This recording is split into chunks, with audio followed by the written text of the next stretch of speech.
Mr. Joyce, for the last 4 years, you've been in charge of power policy, your government. You told us 4 years ago that direct action was the way forward. No one's even talking about it now.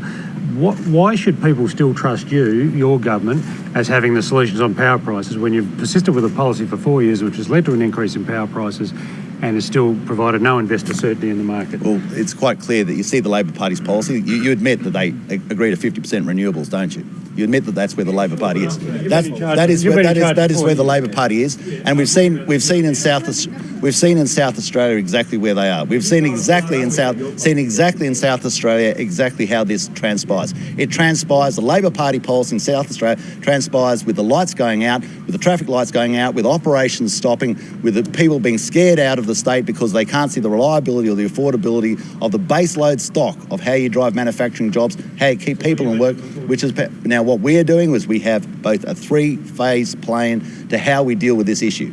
Number one, deal with the retail so we get greater transferability and transparency in power prices to the mums and dads, to Mr. and Mrs. Smith at 123 Jones Street, making sure we do that. We have a midterm plan, which is making sure we keep coal-fired power open, which is not a policy of the Labor Party. That is not have moved motions in the Senate to close down coal-fired power stations. Everybody knows that. They know that is the truth. They know that is the Labor Party policy.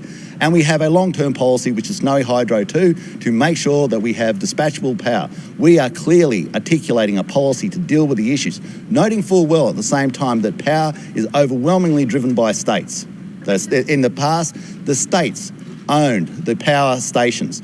And where we've seen the Labor Party states owning the power stations, we're getting the greatest exploitation of mums and dads at 123 Smith Street and 123 Jones Street, because it's the Queensland Labor government which is driving it into them every day with the price they pay.